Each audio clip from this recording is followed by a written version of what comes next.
শবে মেরাজের আমল বলতে কোনো কিছু আছে কিনা, এটা একটা বড় প্রশ্ন। আমরা যখনই রজব মাস শুরু হয় তখনই আমরা জিজ্ঞাসা করতে থাকি আলেমদের কাছ থেকে যে শবে মেরাজের নামাজ কিভাবে পড়বো, এই শবে মেরাজের আমলটা কি।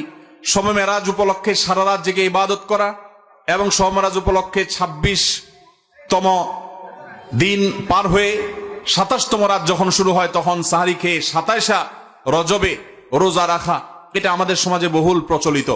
অথচ ভাইরা আমার, যেটা আমরা শুরুতে বলেছি, রজব মাসের 27 তারিখে নবী সাল্লাল্লাহু আলাইহি ওয়াসাল্লামের মেরাজ হয়েছে এমনটি নিশ্চিত কোনো বিষয় নয়। নবীজির মেরাজ হয়েছে সেটা মহাসত্য, সেটা চরম সত্য। সেটা কি রজবে হয়েছে, নাকি সেটা রবিউল আউয়ালে হয়েছে, নাকি রমাদানে হয়েছে, নাকি শাওয়ালে হয়েছে, 15-16টি মত আছে ইতিহাসবিদদের।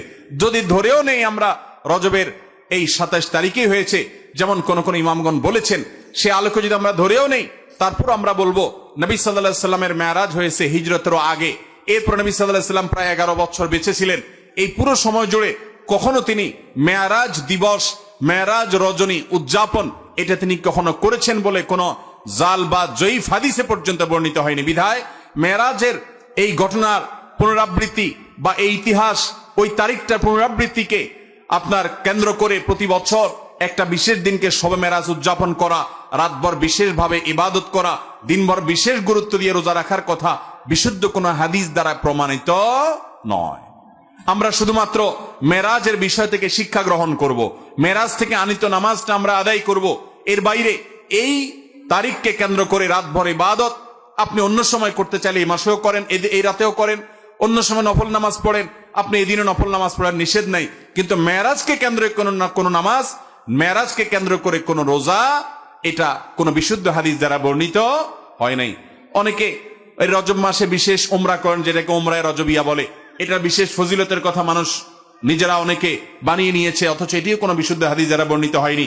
অনেকে 27 রজবে সালাতুর রাগায়েব নামে বিশেষ প্রক্রিয়া, বিশেষ নামাজ পড়ে, এটাও কোনো হাদিস দ্বারা বর্ণিত হয় নাই। আল্লাহ কোরআনে বলেছেন, মা আতাকুমুর রাসূলু ফাখুযু ওয়া মা নাহাকুম আনহু ফান্তাহু, তোমাদেরকে রাসূল যা দিয়েছেন সেটা আঁকড়ে ধরো, যা নিষেধ করেছেন সেটা থেকে তোমরা বেঁচে থাকো। মন গড়া কোনো আমল করলে সওয়াব তো হবেই না, উল্টা বরং গুনাহ হবে। আমাদের সমাজে অনেক মানুষ আছেন যারা আজকাল এই সমস্ত কথা শুনলে বলেন যে এটা নাই সেটা নাই, কিছু লোক বাইরে হয়েছে, এটা নাই সেটা নাই শুধু বলে। ভাইরা বাবারা আমার, কোরআন এবং হাদিসে যদি থাকে আপনি 100 বার আমল করেন, আপনি একটু দেখেন, একটু যাচাই করেন, একটু চেক করেন। কোরআন হাদিস অনুবাদ হয়ে গেছে, বইফোর কোনো বই পুস্তক নয়, হয় কোরআনে আল্লাহর নবী করিম সাল্লাল্লাহু আলাইহি ওয়াসাল্লামের কোনো হাদিসে। ইসলাম ফাউন্ডেশন প্রায় সবগুলো বই অনুবাদ করেছে, বড় বড় প্রসিদ্ধ হাদিস গ্রন্থগুলো। আপনি চেক করে দেখেন যে মেরাজের রাতকে কেন্দ্র করে, মেরাজের দিনকে, দিবসকে কেন্দ্র করে কোনো আমল সাহাবায়ে কেরাম করেছে কিনা, নবী সাল্লাল্লাহু আলাইহি ওয়াসাল্লাম করেছে কিনা। তিনি যদি করে আপনি কেন করবেন না? আর যদি তিনি না করেন তো মনে রাখবেন, দেখতে মনে হয় নামাজ ভালো জিনিসই তো, আবার এখানে বাধা কেন? অনেকে বলেও যে রাত্রে মানুষ নামাজ পড়বে, চুরি তো করবে না, গান তো শুনবে না, তাহলে কিছু হুজুররা বাধা কেন দেয়? ভাইরা আমার, নামাজ আপনি পড়েন, এটাতে কোনো সমস্যা নেই, কিন্তু এই রাতে কোরআন হাদিসের নির্দেশ, ইসলামের নির্দেশ মনে করে যদি কোনো কাজ করেন, অথচ ইসলাম আপনাকে নির্দেশ করে নাই, তাহলে সেটা হলো মন গড়া আমল। মন গড়া আমলকে বলা হয় বেদাত, আর বেদাত হলো গোমরাহি, ভ্রষ্টতা। ওয়া কুল্লু দালালাতিন ফিন্নার, আর নবীজি বলেছেন সকল ভ্রষ্টতার ঠিকানা কোথায়? জাহান্নাম। আমরা যখন খেতে চাষ করি, চাষ করলে শুধুমাত্র যখন আপনি ধানের গাছ লাগান, শুধু ধান গাছ হয় না সাথে আগাছাও হয়? আগাছা দেখতে ধানের মতো না?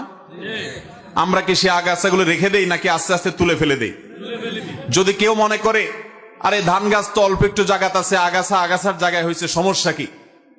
এই বেচারাকে তুলে কেন মেরে ফেলতে হবে? থাকুক না, ধান গাছও থাকুক, ওইটাও থাকুক, তাহলে ধানের ফসলের ফলন ভালো হবে। আপনার ঈমান এবং আমলের ফলন যদি ভালো হতে হয়, তাহলে বিদআত এবং মন গড়া আমল এগুলো থেকে নিজেকে সরাতে হবে। আপনি এমনি নিজে থেকে নফল আমল করেন, সেটা ভিন্ন কথা, কিন্তু বিশেষ কোন দিবসে কোরআন হাদিসে আছে বা ইসলামের নির্দেশ মনে করে, বিশেষ ফজিলত মনে করে যখন করবেন, তখন সেটা বিদআতে পর্যবসিত হবে। অতএব মেরাজ এটাকে উদযাপন নয়, আসুন মেরাজকে উপলব্ধি করার চেষ্টা করি। মেরাজকে ঘটা করে পালন করা নয়, বরং মেরাজের শিক্ষাগুলো দিয়ে আমাদের জীবনকে আমরা সাজাবার চেষ্টা করবো তো ইনশাআল্লাহ। আল্লাহ রাব্বুল আলামিন আমাদের সবাইকে মেরাজের এই গুরুত্ব বুঝার তৌফিক দান করুন। এই মেরাজের অন্যতম বড় শিক্ষা হলো আমাদের প্রিয় নবী সাল্লাল্লাহু আলাইহি ওয়াসাল্লামের মর্যাদা কত বেশি। এই মেরাজ থেকে আমরা উপলব্ধি করার সুযোগ পাই, কারণ তিনি তার হাবিবকে ডেকে নিয়ে গেছেন এবং অন্য নবীদের সাথে সাক্ষাৎ করিয়েছেন, নবী এবং রাসূলদের ইমামতি করিয়েছেন, এতগুলো বিষয় দিয়ে আল্লাহ তাআলা প্রমাণ করেছেন তার হাবিবের মর্যাদা কত বেশি। সেই সাথে মসজিদে আকসা এবং বাইতুল মাকদিসের যে মর্যাদা অনেক বেশি, সেটাও কিন্তু এই মেরাজের ঘটনা থেকে বোঝা যায় যে আল্লাহর হাবিবকে আল্লাহ তাআলা সেখানে প্রথমে নিয়ে গেছেন এবং বলেছেন কোরআনে যে তার চতুর্পাশে আল্লাহ তাআলা বারাকা দিয়েছেন। অতএব আমরা মেরাজের এই সকল শিক্ষাগুলো আমরা অর্জন করার চেষ্টা করব তো ইনশাআল্লাহ, এই শিক্ষাগুলো ধারণ করব তো আমরা ইনশাআল্লাহ। আল্লাহ আমাদেরকে তৌফিক দান করুন।